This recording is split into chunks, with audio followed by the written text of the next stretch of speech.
All right, you are live. You are live. All right. We are so excited to be here. Trust me, believe me, we are. It is Wake the F Up Monday. It is Monday, October the 7th, 2024, 13 minutes after the hour, guys. Welcome to the Shawn Harvey Morning Show featuring Wake Up Team with the Queen, SennyJ.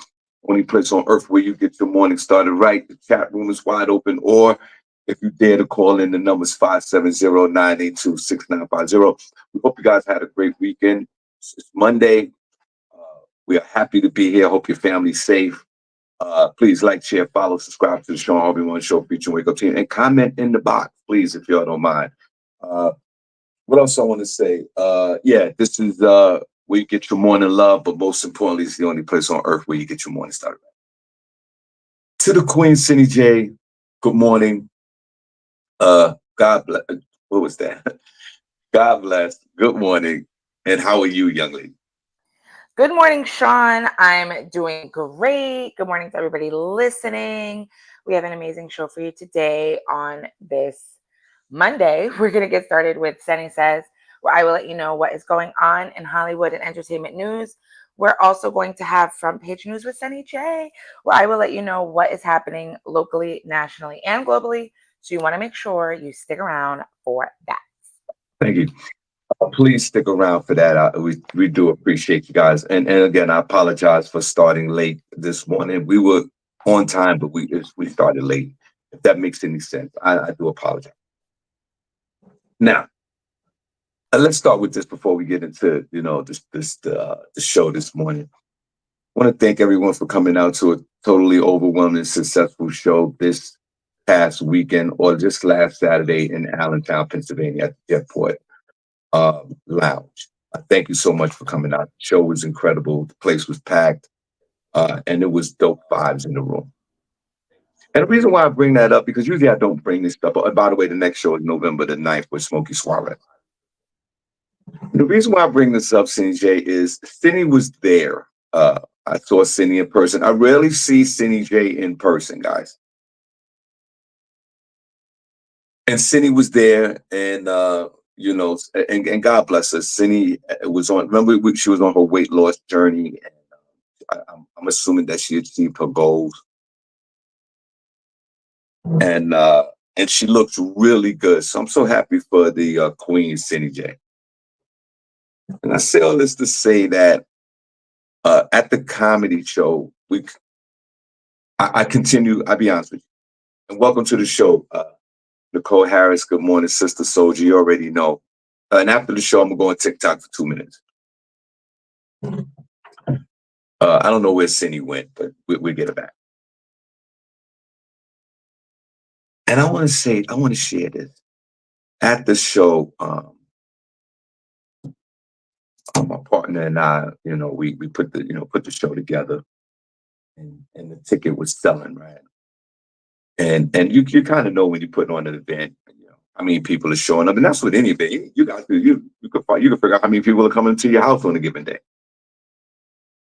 So of course, for me, I'm one of those. I'll keep selling the ticket, and we'll figure it out. When it's time to, when the show starts. And then there was a few people, young enough, God bless you. And then there was a few people that hit me up early in the day, the last minute folks, and that, wanted, hey, I want tickets, I want this, and I want that, which is cool. That's what you want. And these folks started hitting me up at the last minute. So I was like, letting them know, okay, yeah, you good, you good, you good. And then it got to a point where I was like telling folks, you might not be good. I need to know if you're coming or not. And so some of these folks didn't get back to me. So, they continue on. Now, and I don't want to do a long drawn out story, but this was an emotional situation for me. Now it's time to open up the doors, right? And we already know how many people are coming. All right, we already know. We already know how many people coming to the show. And Cindy J was there. So now we're getting bombarded at the door. And people who were calling me, that I was asking them, like, please let me know that you're coming so I can kind of rearrange the room for you. They never called back. So we just went on with the seating arrangement. Guess what, guys? Young lady comes to the door. It's her birthday. It's literally her birthday. Saturday was her birthday.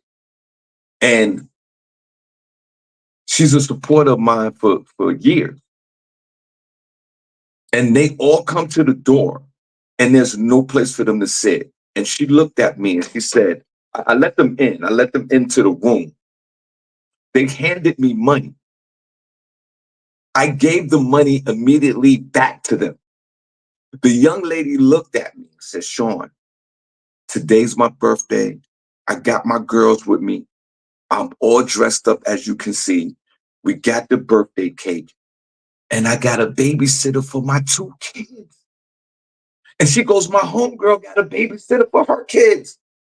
Now remember, the show starts at 7 o'clock. This is like 6:55. Guys, I didn't even change my clothes yet. I had on the running pants and running jacket that I had on all day. I didn't get a chance to change my clothes.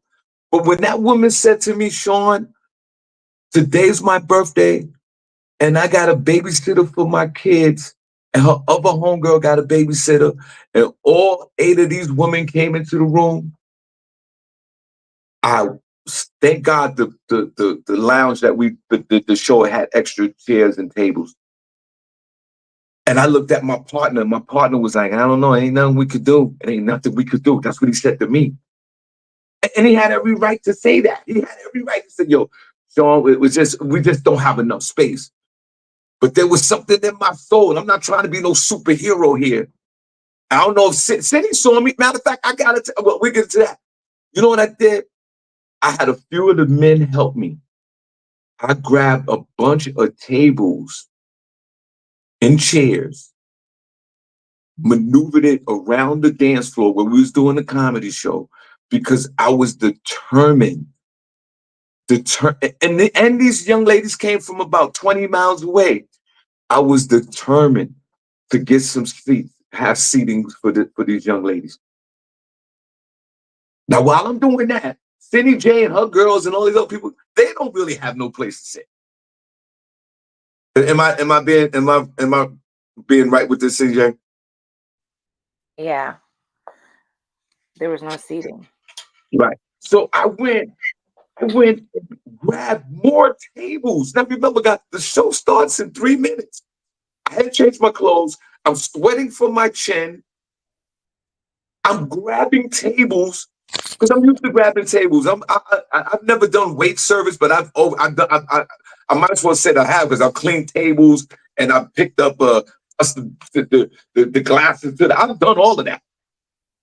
But I was not, and we're going to start the show. I wasn't deterred on not having these folks have some place to sit.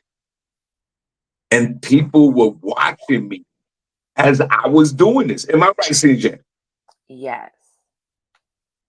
And the moment I felt really good when Cindy and her crew and a few other people had a place to sit, and then I got that group to sit somewhere, and I got 3 other people to sit down. Guess what I did, guys? I walked right to the stage and started the show. Chin sweating, arms hurting. And there was some people that was there that was in the VIP section. Now, this is weird. Some people bought the VIP section and didn't like the VIP section and wanted to sit someplace else. And I was like, there's nowhere to sit. But I want to give myself a round of applause on this Monday, on the Wake the F Up Monday. I was determined. I was focused on the task at hand. And you know how Black folks are, and Latins and white folks, they start complaining immediately. But Harvey made it right. And everybody sat down. And I started the show. I'm going to give myself some flowers. Cindy, people in the chat room, give me a round of applause before we start.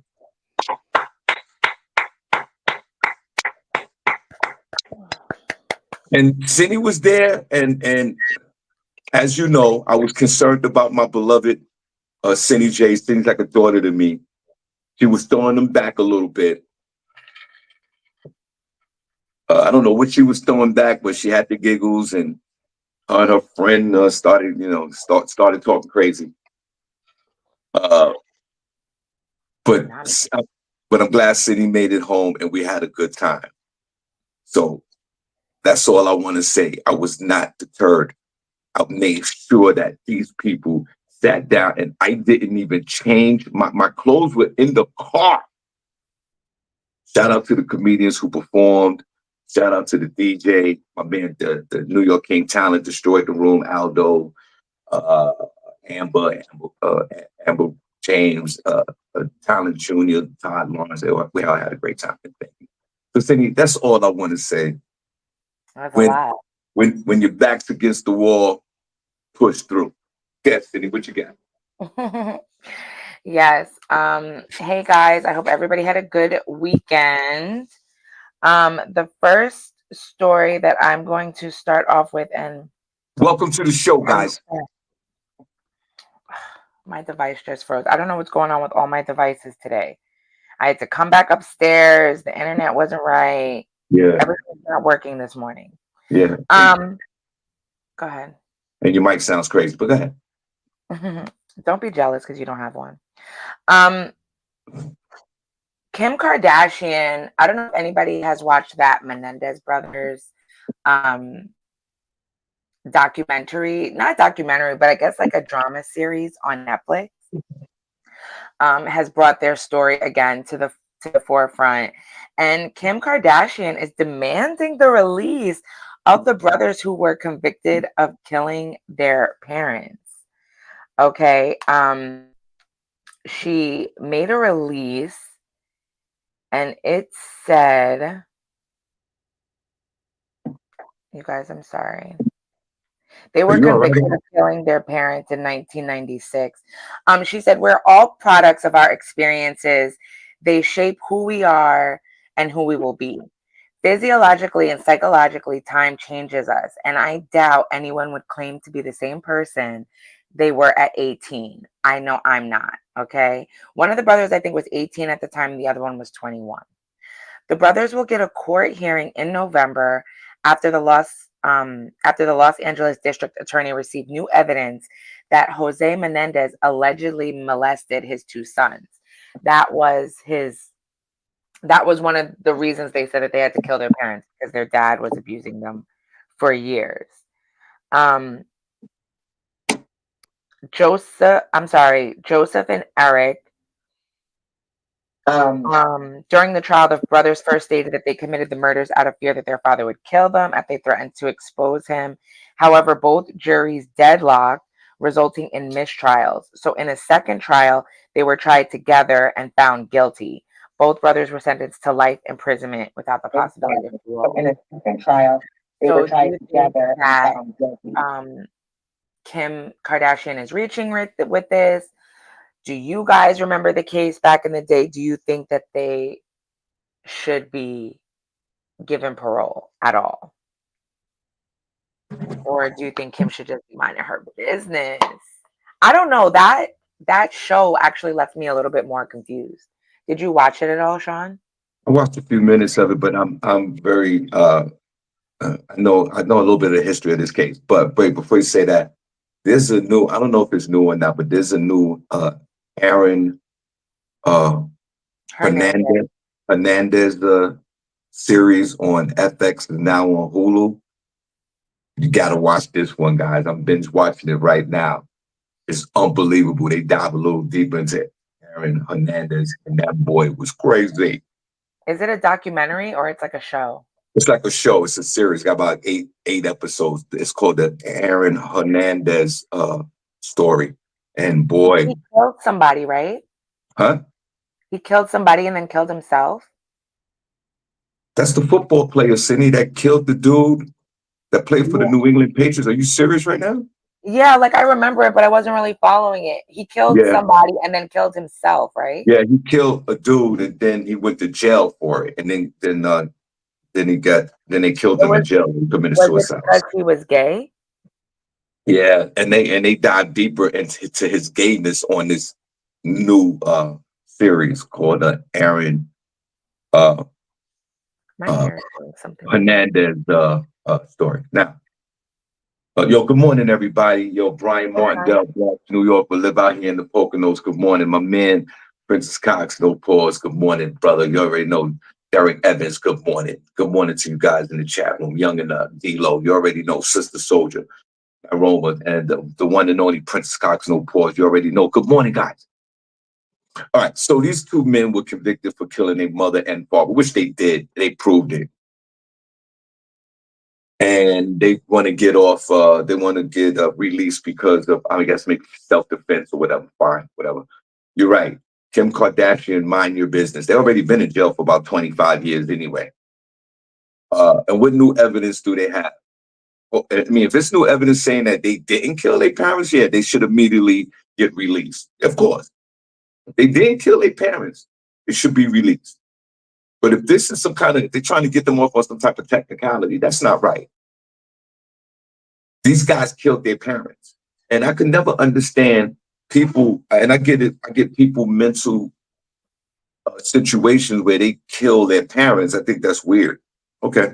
And maybe maybe some of it might be justified. I don't know. Maybe some of these killings might be justified. I don't know. I'm like, But I want to ask you guys this question in the chat room since she's talking about this story. And yeah, Kim Kardashian, you are a hero, but calm down. You can't save the world, young lady. You ain't got to feel guilty because you rich as hell.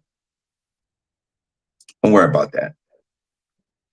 But let me ask this question to you guys in the chat room. On Wake the F Up Monday, has there been any time in your adult life or even as a child that you, and I'm not going to go to the extreme of the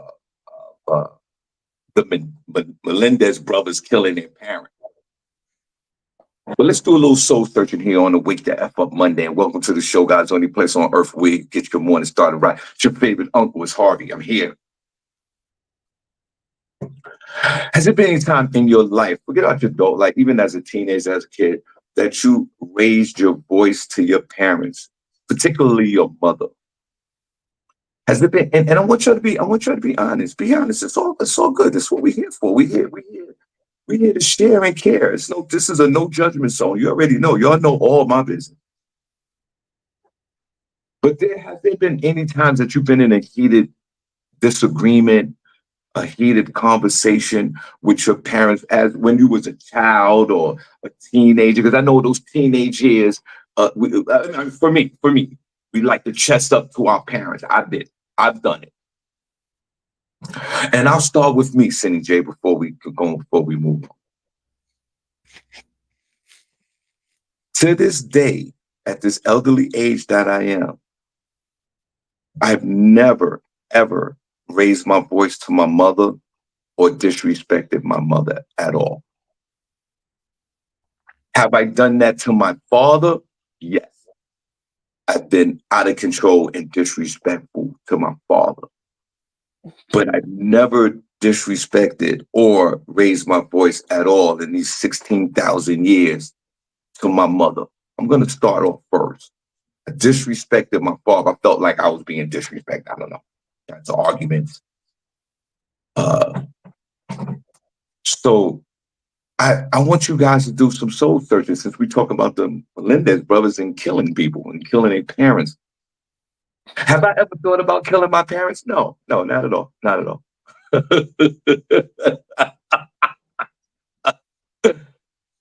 Put a number 1 in the chat room if you ever raised your voice to your parents.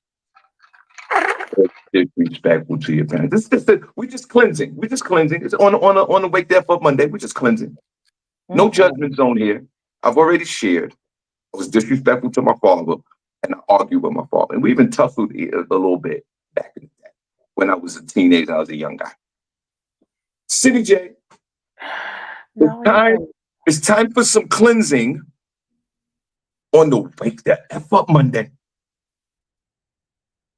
SennyJ, have you ever been in any kind of disagreements or a heated conversation and it went a little left with your parents? Now, we all love our parents. We all love.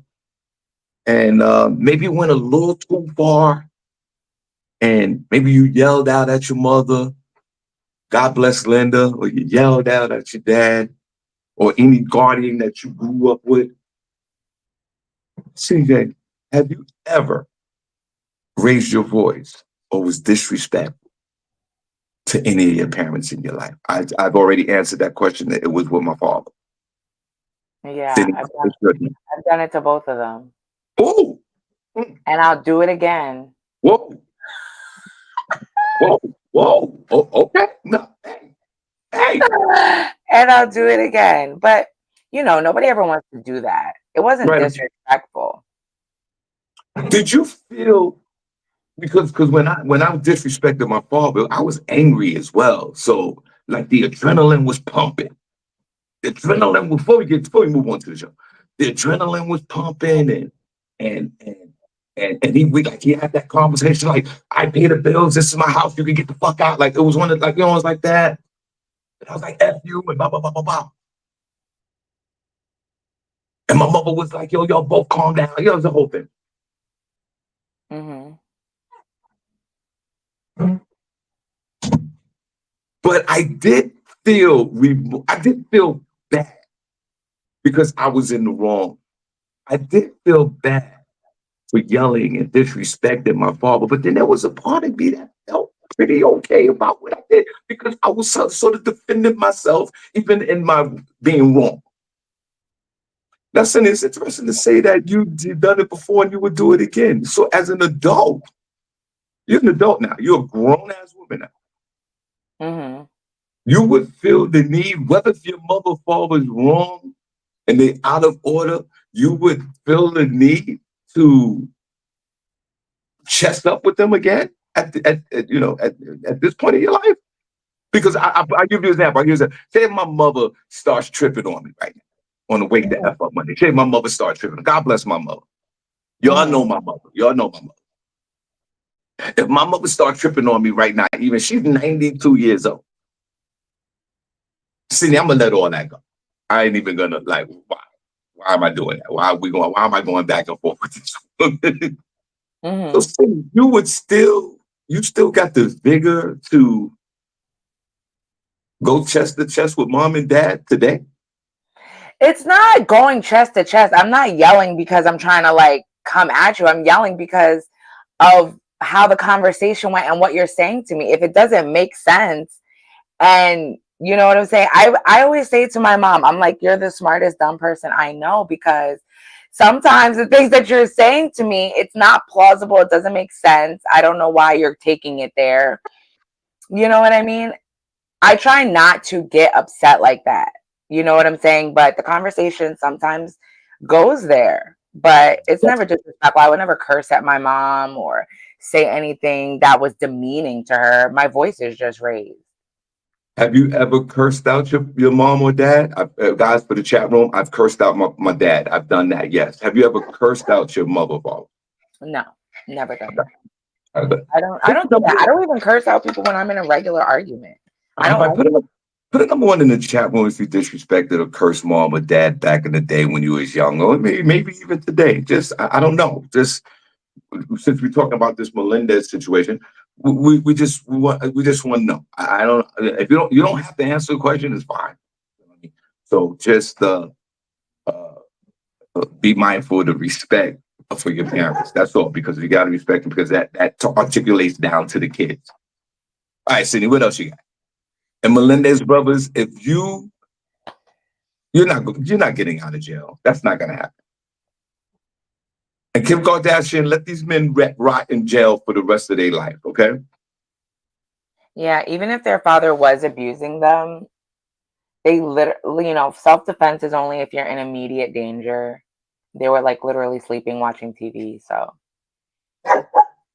crazy. Respect. What are they saying? Are they saying anything in the comments, SennyJ, about disrespecting the parents? No, they're just saying they never did it. They did it before, and their mom busted them in the face. Okay. Stuff like that.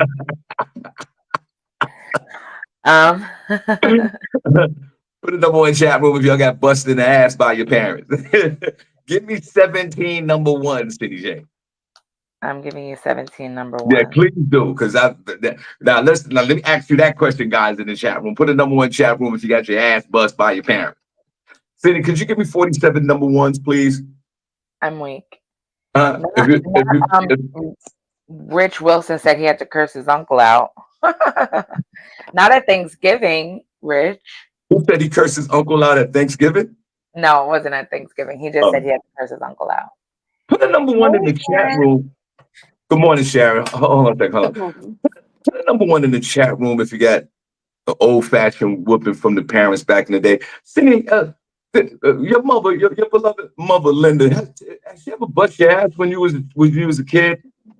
Not really. It was more my dad. So your dad bust your ass. Yeah. My dad straight from Trinidad. He don't play. Right, right. My pops used to bust my Sharon, welcome to the show. Let's clap for Sharon. Morning. Sharon's gonna do a topic and then we're gonna keep it pushing. But Sharon, question. Have you ever raised your voice in a heated argument as an adult or a child to your parents? Wasn't allowed to. My parents was old school, no school. So absolutely not. I had thoughts. I would get slapped for thoughts. I don't know how they saw the thoughts, but that's that's just that's where I come from. I had a look. You look like you getting ready to say something. So nah, no opportunity. Did I Sharon, have think you ever, about pushing them down the steps? Yes. Got hit for that too. uh, uh, uh, uh, Sharon, have you ever got your ass bust by your parents? Oh, regularly. I think like maybe once, twice a week. No, it was regular for us. It's 8 of us, so it was regular. Right. You got in trouble, Sean. I got beat for you. It's like that. Yes, real quick. Cindy, I'm surprised that the lack of beatings you have obtained throughout your childhood is very concerning to me. No, I mean I have had some, but I didn't really do anything to get hit for real. Did you did when your father was about to fire up and bust that ass? Did you start running through the house? No. Okay, you just stood there and took your beating. Yeah. I did. I was just like, and then you get to the point where you're like, okay, thanks for that. Have a good day. Like, and Now, there comes a point where it's ineffective anymore. okay, cool. So first of all, Sharon, Then yelling commenced. But go ahead. Sharon, before we get into what you want to say, I want to say this. This is weird. See Sharon jumped up on the screen, and she got on a cowboy jersey. And I want to Oh, say this: I'm a cowboy hater, but Cindy, I got love for the Cowboys. They made me some money last night for that win against the Steelers. Okay. So shout out to the Cowboys. All right, Sharon, welcome to the show. God bless you. It's good to see you. How are you, Sharon? I'm good. Good morning, everyone. It's good to see everyone. Cindy, you look fabulous, honey. I love it. You're Oh, glowing. thank you so much. Yes, I yes. appreciate it. Sean, and congratulations. I hope the show was a really huge success. I wish I could have been there, but Yeah, I clicked it on Facebook every once in a while to see what yeah, what I could see in between yeah. the Well, goings on that happened this weekend. and thank you for your donation, Sharon. I appreciate you. Definitely, Okay, always, no Sharon, matter what, what. what's going on, Sharon? Talk to us. So I want to ask you guys this question because this happened to me this weekend. I went to a fashion show, which was in a church, Nice. and let me see, Pastor Dr. Michael came out. So remember the name, Pastor Dr. Michael Bishop, blah blah blah. He Okay. came out, and the person is on the organ. He's doing this organist, the hymn music, and I was like, okay, so we were in church. So Scott on a bodysuit, so I took the shirt and I closed it up. Like, Now you closed it up. I closed it up. You got to be respectful, right? Right. Then the guy comes out and says, oh, well, we're going to start the fashion show in a moment. It's going to be late. We're sitting in the pews and the chairs. And I'm like, okay, no problem. The next thing you know, before I let go. So Bishop Pastor Michael come out. So I took my shirt and I opened it back up. Okay. You opened it back up. And a minute, hold on, I'm in the church. Then the guy got off, played the music, some more gospel music. Lady's gonna come out, do some praise dancing. Okay, I'm closing this up. This is not right. What is going? Am I in church or am I in the club? Now, listen, I'm a Christian. And all of me wanted to get up and walk out, but I came there. So, Cindy, if I came to see you in the fashion show, I came to see you in the fashion show. Let's get through this, right? Right. Well, Bishop Michael, Pastor Bip Bop Scooby Doo, he came back out. Oh, okay, let's put our hands together. And then they start trying to get, to give the word.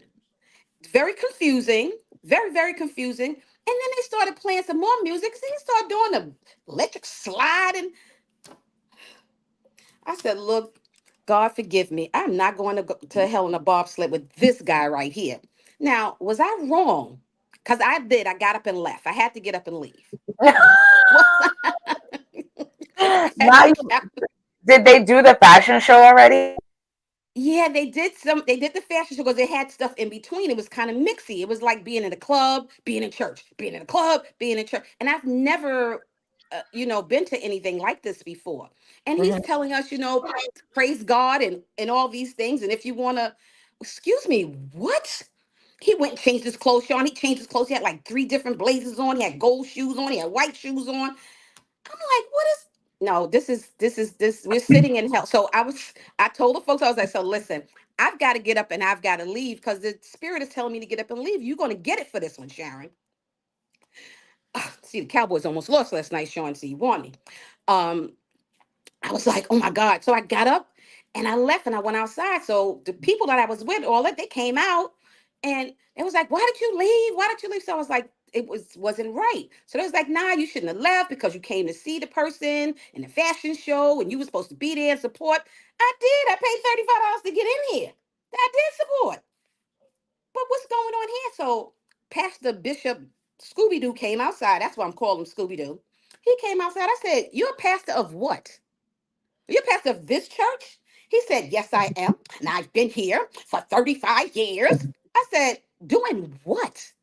I said, only thing I learned in this church was how to dance. And I went to a club after that. So I just want to ask, was I wrong, City? Was I wrong for leaving? Because my girl that was in the show, she was upset that I left out. And I just couldn't put my Christianity on the line with a I don't know what that was. So was I wrong? Because I got to make it right if I was wrong. Sean let me know. I was like, oh my God. I was like, God. But the Holy Spirit was saying, you better leave now. I was like, Uh, God. that's funny. All right, guys, please, if you don't mind, we want to donate to the show, you can. The number is 570-982-6950. Welcome, Shawn Harvey Morning Show Wake Up Team.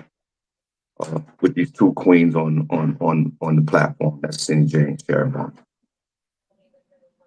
Senny, I'm gonna start off with this one, okay? And you could bring it home. I wish I wish my beloved nephew Lee Scott was in the building because boy, you got on that boy, you wearing that cowboy jersey proudly. And I just want to say one thing about that real good. The best. It's weird that I say this. The best looking uniform in the NFL. And guys, I want to talk about this real quick, and then I'm gonna get you. To me, the best uniform in the NFL. Now, I'm a big Jet fan. You guys know that. The San Francisco 49ers have the best color scheme in uniforms in the NBA, especially they home burgundy and gold with the 49ers. I think that's the best looking uniform in football. The best, I'm a big New York Knicks fan, but the best uniform for me is the Boston Celtics when the all green, not the white, the all green. Guys, what is your best? It could be, I mean, I know you could easily jump up and say it's my team got the best colors. What team has the best colors? I said that my best color schemes in football is the San Francisco 49ers. And also in basketball, even though I'm a New York Knicks fan, I think the New York Knicks have the best color scheme. That blue and that orange it crushes. Now, back to this. Uh, and I just had a bipolar moment. Sharon Barnes, you was dead ass wrong. You was wrong in every sense of the word. You was so wrong. You should have got your ass whipped. You was horrifically wrong. And the problem is, I know that there's a traditional. See, traditions. Some traditions are made to be broken. Some traditions are made to be modified, and it even goes with religion. Remember the movement from 5 years ago when ladies were jumping on down on their knees proposing to men, and we were outraged about that, but some women are still doing it. That's like breaking a tradition. And this is what's going on. And I'll tell you why. And when you shared this story, it hit my heart because 2 or 3 months ago, I had to run to Rochester, New York to do a church convention. It was a church anniversary. It was 50 years of the church anniversary, and they had it in a convention center, and it was 700 people there, and I was hosting it. And singing all the songs that they sung was R&B classic songs. That's what the band was playing. There was no church music playing. And I think for me that was very refreshing. I think that the church traditionally, the music, this may be the last time, maybe the last time. I don't know. All of that. I get that. I get those songs, those slavery songs. I get. But Franklin is on stage wearing hot pants. You can see these guys nuts. He looks like James Brown on stage. And maybe that this might be a transformation especially for the urban church. This might be a transformation of the music that is being played in the church. Now, the thing is, did you feel good? Did you feel good after the fact? Sharon had turbulence with her feelings and her Christianity. She thought she was going to go to hell because she heard "Before I Let Go" in the church. And I think that's wrong. If it's a place where people are praising God and a little "Before I Let Go" is in the mix, and everybody's having a good time, and you there to support your friend, Cindy, she walked out on her friend.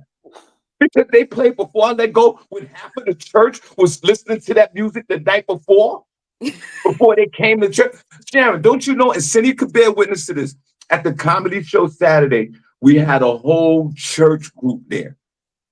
They were sitting at the table, all these aunties. The only person that was missing was the pastor because the pastor couldn't make it all of a sudden. And they was listening to the devil's music. So why we can't play a little bit of devil music in church?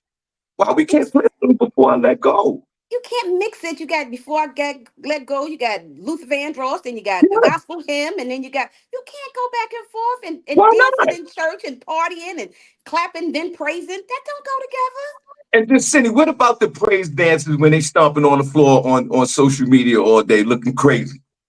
All that praise stamp and dancing, which I love, I enjoy it. I think it's good. So they can't do that when they doing the stepping on the floor. I think that's a beautiful thing.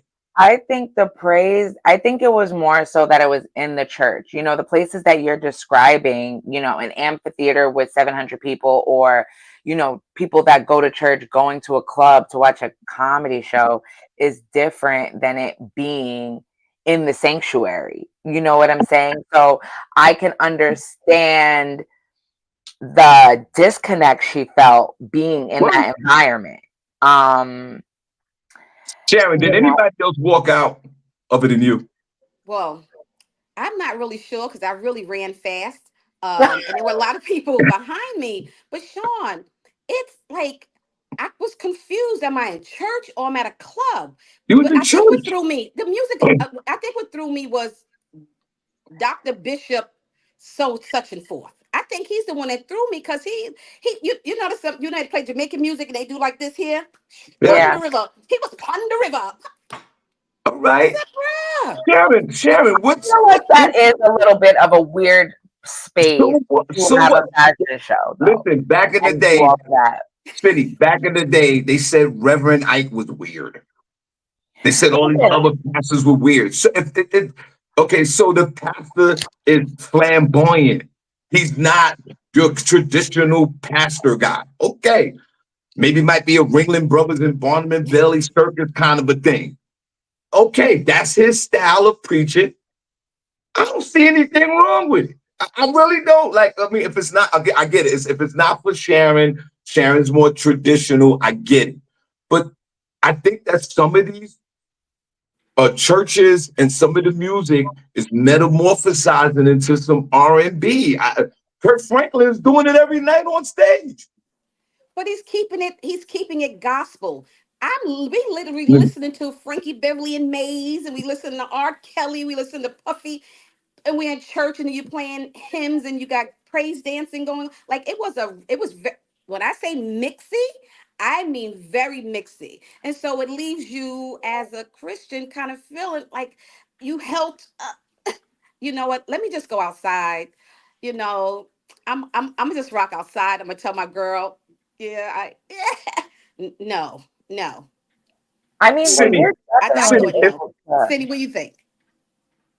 No, I mean, listen, if you feel uncomfortable anywhere, you have every right to leave. Like, this is not jail. I don't have to stay here. I don't agree with it. So, I don't feel like you were wrong. If you didn't feel comfortable, you feel comfortable. Cindy, if I walked into that event and I heard dun, dun, dun, dun, dun, dun, I'm like, oh, dun, dun, dun. Yeah, but that's the thing. You shouldn't be walking into church saying, oh, shit. Like, that's what was going on. Was a lot of cursing, like, oh, that's my shit right there. Hey. Yeah, like that's not the place for it. You can't go into a synagogue doing that. You can't go into a mosque doing that. But so why are we okaying to go into a church and doing that? But what about you can't do those things in those other holy places. If they were going to do something like that, they should have had it in the church basement or another, auxiliary room off to the side. But sitting in the pews, doing all of that, and I'm not even religious. I don't go to church on Sunday. I don't follow the Bible. I don't do all the stuff. But I know, listen, these are for that and that's for that. Mixing it. That's what they were talking about. Bishop T.D. Jakes, right? What are you doing at a Diddy party? Whether you stayed, didn't stay, why are you rolling up? Do you think that's the place that you should be at? So it's just respect. I get it. And, I don't think you were wrong. But Sharon and SennyJ, welcome to the show, guys. Put a number 1 in the chat room if you're enjoying the show today. Put a number 2 if you're not. But let's get this dive a little deeper in this. But aren't our Black folks the originators and the creators of all type of styles and all type of trends and all type of music that the Babylonians steal from us? And this might be a movement right here within the Black community just to infuse a little bit of R&B into the gospel, into the church music. And maybe it might, I'm just throwing it out there, maybe it might attract more members or people who don't want to go to church, sort of with the traditional beliefs of Sharon and yourself. Maybe if someone walked by a church that doesn't go to church, like you, Benny, and they walk by and they hear before I let go, bum, bum, bum, bum, bum. Maybe they might want to make a check. You don't know what's going on in there. Because it's the message, right? It's not the music. Isn't it the message? Well, why do we have to be the only church that does that? They don't do that with other religions. Why does it have to be? Because Black folks, that's what we do, Cindy. We are the originators of a lot of things, man. I'm telling you, Black folks, we get down. We will remix something. But that's what Kirk Franklin did. He made gospel music that makes you move, and other people have followed that. So you can play that same type of music, but it doesn't have the secular words in it or whatever, that people don't feel comfortable with. You have to keep it where it belongs. If I'm in church and you're bringing a word and you start rapping, what? But what about we see this all the time online. Hold on, caller. Hold on. And caller, could you turn your volume down a little bit? What about let me tell you something. I do a lot of gospel comedy in churches. I'm doing clean jokes in churches, but they're jokes. I see a lot of gospel rappers out there that's rapping. Okay, we see a lot of gospel musicians out there doing their thing. So it's acceptable for a gospel rapper to rap in church, but it's not a good look for the church to play a version of "Before I Let Go." What's the? I don't see where the difference is. Good morning, guys. Hold on. Welcome to the show. Who's this? God bless you. Good morning, family. It's Mike Grasty. Can you hear Mike? Yeah. Okay, Mike, my man. Okay. I've been listening to what y'all saying, brother. And here's the deal. Well, one of my deals. I used to be responsible for playing the music prior to service and after service. And you know the music they play during the offering. You could play. What people don't understand is when you change up the music, it confuses quote unquote traditional people. Because before, you got to think about it. We used to just sing hymns in church. Then people like Andre Crouch and Walter Hawkins, and they came along, and the old people in the church thought that was being blasphemic because who are they to play that kind of music in church? So then that generation got used to that kind of music. They loved it. And then you had the Kirk Franklins coming along, you know, with Salt, singing Stomp and all that in the church. And to the generation that was accepting Walter Hawkins and all of them, Kirk Franklin was out of line.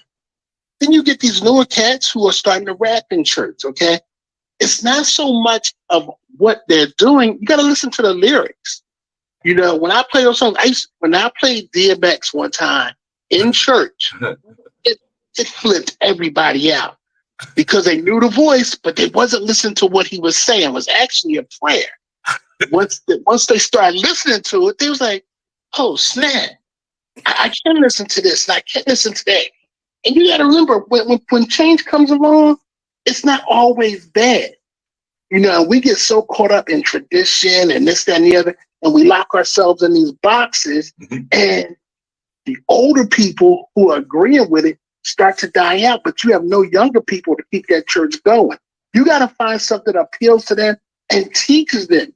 And when you teaching them about the Bible and this, that, and the other, and you can use their means so they'll understand it, and you can also filter back to some of your traditions so they'll understand why they're supposed to be there. It's not always about a party, but you can't just say, we're not going to play this, we're not going to play this, because if you don't draw young people into the church somehow, some way, when them old people die off, you no longer have a church. Wow. You know, you gotta look at the big picture of how can you keep this church growing and going without diminishing what they're supposed to be doing there. Good point. That's all I really want to say. Great point, Mike. And sort of you articulated my point 10 times better than I did. And that's exactly which way we're going with this. He's absolutely right. We have the traditional Sharon and all those folks, which is nothing wrong with that. But the young folks are taking over the world. The young folks want to hear something different. Shawn, the Bible doesn't change. It does not change. You can change your pants 25 times. The Bible doesn't change. The word is the word. Now, you can come into church and you can play Kirk Franklin, but when you start playing that circular music that you outside in the club, over in the club, you in the club last night, you sweating in Pond River, that doesn't go in church. You can't. And then you have church in the word. They don't go together. And so what you do is with the younger generation, let's talk about them, is you start confusing them. Oh, I'm going to church because church be popping. Church is not about popping. Church is about learning the word. I never said, Mike. I never said that the Bible changed. I said delivering the way that they receive the Bible sometimes has to change. And you're right. The word is the word, but the word can come in so many different forms, you know, which when you get so caught up in tradition, you become like the Pharisees and the Sadducees. You know, you got to be done this way, got to be done that way. If it's not, you're not doing the will of God. Who are we to say what is or isn't the will of God? Listen, you know what I mean? I say this. I don't think it's so much the music. I think it's music the teachings that people a lot of people turned away from the church and being Cindy. so restrictive, and that's why. And they try, and I Okay, understand well, it with the music and stuff like that, but I think it's more so of what they teach that has turned younger people away from the church. Yeah, exactly, exactly. That's what it is. I think that right.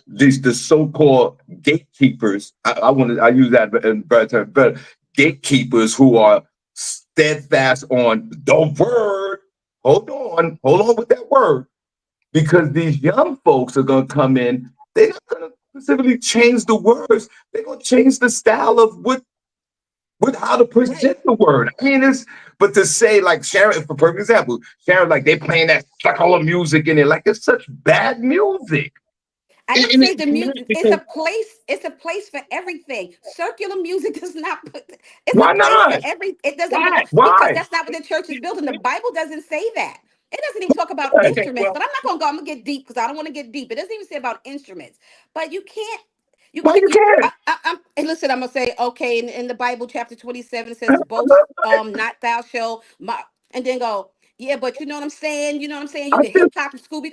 Girl, see, I'm just saying hey, confusion. Mike, I don't know if you heard this. I just said a few minutes ago, I did a church 50th anniversary with 700 people there. yes, The mayor of the town was there, and the mayor of Rochester, the lieutenant governor, the guy who started the church. We were all dressed up. right. It was a gospel kind of vibe, and every song they played was R&B classics. Every You single one of weren't in a church, Sean. You were in an open space area. That is different than if you guys were to be in a mega church. I bet you if you were in a No, mega church and holding that convention, they them. wouldn't have played the music that they again, did. And So that's it's why good. they chose the place again, that they did to have it. Gotcha. Go ahead, Mike. but again, we get caught up on semantics, okay? Because there was one Sunday in church, I went out of my way to find songs that I could play there that were not gospel songs. I played Bob Marley, One Love. Listen to the words. There's nothing wrong with any of those words that you can't say that they're not praising God. Right. I played Earth, Wind, and Fire, Open Our Eyes. And they're like, who is this? I'm like, this is Earth, Wind, and Fire. You're playing Earth, Wind, and Fire in church? You got to look at, like I said, listen to the words and stop getting caught up on who's delivering them. We get so caught up on the package instead of receiving the gift that it's coming from. You know what I mean? Well, I And I understand how some people get caught up on that, but getting caught up on it is what stagnates our churches. I We think wonder why we don't have young people. We wonder why we don't have this. And we wonder why our communities aren't growing. Because the people who want to hear something different that can relate to it, we push away. And then when they turn to other things, we have no one to blame but ourselves. Because when they wanted to come in, when they wanted to learn, when they were looking for something to feed that hunger that they had, we didn't give them with the meal they needed. I say that Mike Grassley's a visionary here. I'm not, so what happened? So did you stop playing music at the church? Did they throw your ass out of there? What was the end? No, no. I had gotten sick, and when I got sick, they had someone else come in. But the music that I was bringing to the church was my own personal music. The Right. church didn't own it. So when I stopped coming because I wasn't well, my music wasn't making it there, and they reverted back to the old stuff. And any chance I got, I would like call somebody here, tell them to play this and tell them to play it. But you got to be sensitive to the spirit for what you're playing too, because every song is not meant for every minute in the church. Some songs you play when the spirit is moving, it will touch people differently. You just can't play something because it's part of a playlist. You got to be sensitive to how the spirit is moving in the church so that you play the right thing, whether it's a hymn or something new or something secular that's going to touch the people who really need to be touched at that moment. Interesting. Uh, wow. This is deep. Listen, he has some validity to what he's saying. Young people coming into the church and receiving the word, you can't be, they're already confused. So if you mix this up, then they're really going to be confused. You have to bring people as it is. Now, if you playing a song in church that is a circular song, but it has meaning in the words, That's fine. But you can't be to my party in the clubs, clapping the you can't play that. That has no place in church for that. You can't do that. What does that But have to do? It's gonna bring the young people into church because now you're gonna think the church is a club. What's that place downtown? Yeah, The City Light or something in right. Manhattan that they turned the whole or a whole church into the limelight. They turned the whole church into a club. No, Excuse me, and I what? understand that, but you got to use wisdom. You have to use wisdom and discernment when you're doing these things. So I do Excellent. agree That's with you. right. so, but my That's whole thing right. is this. My whole thing is this. But and I swear I'm with City. I might even not be qualified to even have a conversation like this. I don't. I grew up in the church, but I don't go to church. I'll be honest. But isn't the primary purpose is after the service is over, the pastor or whoever's gives you a message for the day, for you to go out there for the rest of the day or the rest of the week to hold on to whatever message that was relatable to the Bible, where they put it in a scheme that represents what's going on today, and you walk out of the church and you're feeling good about the message. Is that the primary purpose here?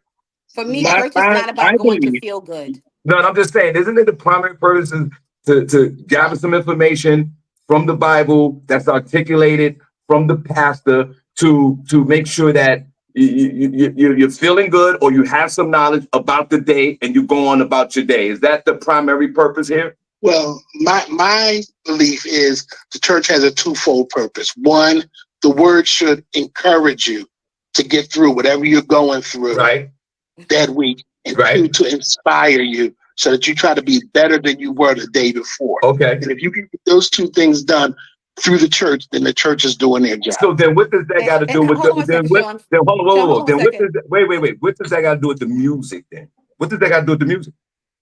Because Sometimes you have to the reflect, purpose of the you're church able is to so that way you reflect could on it. go in and you come out learning something and you walk away with what you were taught. Not I going got to church. If I go to church to feel good, I can go I anywhere to feel good. okay, I I got don't have you. to leave home. Okay, I got you. So what does that got to do with the music? Okay, so the music It's a portion is connection. what you're It's playing a because it's connection. still the word. I'll let the caller go because it's still the words. I say, No, I was saying it's a connection. When you say what it has to do with the music, you connect that song to what you were going through or what you were feeling or how it got you through something from the church. You use that as the connection. so every song has to be a church song. We No, can't give that same song with a no. exactly. It's like you listen to a classic R&B song, like you were saying. When you hear that song, almost instinctively, you know where you were, when you heard it, and how it made you feel at one particular time in your life. The same thing goes for music that they have in the church. You hear it, it connects with you, you know where you were, what you were going through, and how you got through it. And that song is what relates to you. Now let me ask this question. Then we got to go. We got to move on. And I appreciate both of y'all. Now, Sharon, you don't like you don't do the Holy Ghost. You said before you don't do a lot of Holy Ghost. There's not a lot of dancing and music in your church, right? That I don't want to talk about that Holy Ghost and stuff. I don't No, but participate I'm saying y'all don't with do that. the dancing and all the music. Y'all don't turn up in church, right? No, because we go there to receive the word. It's Right, about right. receiving the word. Right. Right. We So go, it's like the there study. So you go receive the right, word. It's not right, about the music. I want to feel right. good. I So stay home. So there's no turn up in the church. No, absolutely not. Right. So Mike, in your church, did y'all turn up? Every chance we got. See, Mike ain't there at the church no more. You see that, right? Yeah, right, exactly. So see, it's two different philosophies here. That's the point. That's another point that I'm making. That sometimes these things are, these traditions might need to infuse with each other. I don't know. Sharon is a traditional church, no turn up. Mike just that every chance they get, they turn it up, and that's all I'm saying. But anyway, thank you, Mike. I appreciate you, bro. My Thank you, pleasure. Y'all be Mike. safe. Y'all All be right, cool. blessed. All right, Cindy, what else you got? Because Cindy looked like she's like, I'm tired of talking about church. Hey, No, because I mean, I get what both people are saying, but also, like, to me, you hear secular music all the time. You know what I'm saying? Like, you can go out of church and turn on your radio and hear that. A lot of people, when they are going through something, they specifically want to hear gospel music because it's uplifting to them. They feel a certain type of way when they feel it. They feel empowered. They, Got you. whatever. So when you go into church, you're going in with that mindset that I want to hear this. But to Sharon's point, this wasn't even a church service. This was just something that the church was doing extra. And it was just. So, Sharon, what was the problem with that? If they were doing something extra? Because it was in a holy place. Like, that's the thing. Things are supposed to be treated with respect. Like, they don't want you going in they don't want you walking into the church with cleavage out. Like, it's just, just respect for the place. And if other people can have respect for their holy places, why does it take Black people to be like, oh, well, this is respecting holy places. You can wear whatever you want. You can do whatever you want. Like, it's just, you have to have some type of decorum. You have to, and if you're not going to make it to church, then where are you going to make it? Right. So I tell you what, then we're going to move on. Black folks, I love you. I love you, Black folks, because you guys are infiltrating this holy place that the SennyJ and Sharon is talking about, this sanctuary. And you're about to start playing Before I Let Go. And these young folks are gonna crumble this wall down like they did the Berlin Wall back in the 90s. I wouldn't be surprised within the next generation that when you go into the church, the physical building that they're talking about, that I'm clearly not understanding. I'll give it a generation. Not only will they be playing this secular music, what does that word mean anyway? Please, Cindy, define that word for me, because it sounds like a bad word.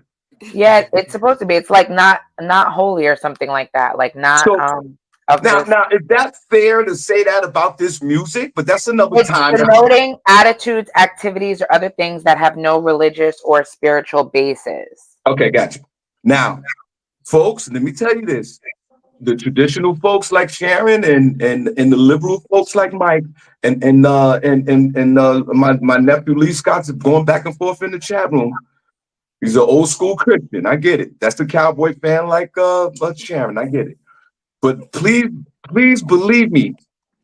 Don't be surprised in the next generation. You see Kid Capri and all of the DJs in church bumping that music. But why do people have to accept that? Why can other places, why can other religions have their holy places and it be like that? And it's been like that for thousands of years. But if we have a place of worship, we have to neighbor it up. Like, why can't we see what it is? You don't see Taylor Swift saying, oh, I'm going to perform at St. John's Catholic Church today. Just shake it off, shake it off. You don't see that. You don't see her up there in the Vatican City walking around. We want to get young people into it. Why can't we just respect the places that are supposed to be respected? And that's why people don't hold respect for Black Americans up in here. We just want to make everything fun. Twerking up in church. All this stuff. Why is that okay? Why can't we just say no is no? If you want to do a fashion show in the church, I don't think it's okay to do it in the sanctuary. We have a basement downstairs. We have this room over here. Why do you want to put the BS front and center? I just want to know that. I'll tell you why. Why? Neighbors are innovating.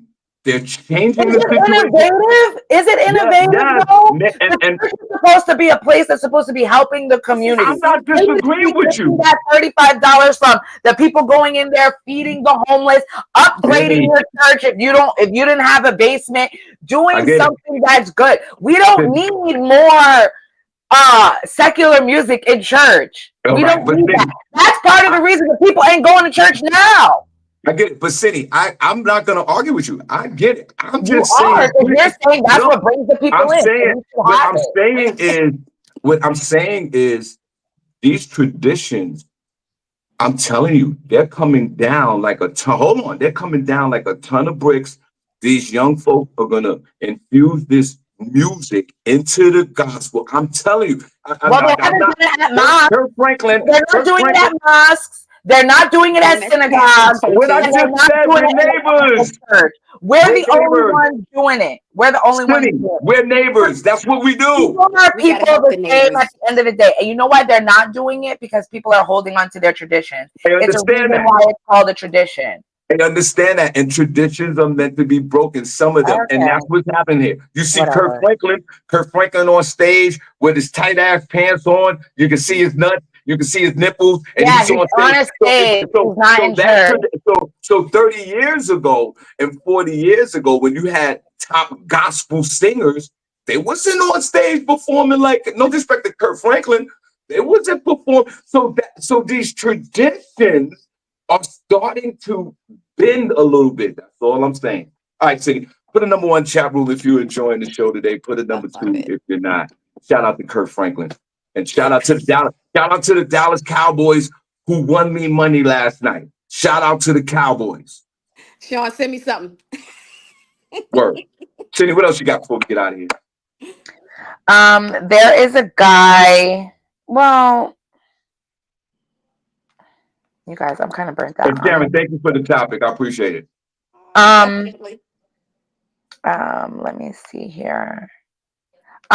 I'm sorry. There was a guy that was arrested for giving out fake veneer degrees. Sorry, you guys. I'm trying to get the story. Oh yes, the Um, doctor. yeah, he was in Atlanta, and he was. My thing is frozen. Hold on. That's the one that's that doing dentistry in people's mouth and is not a licensed dentist. Yes, he was not a licensed dentist. They came to get him.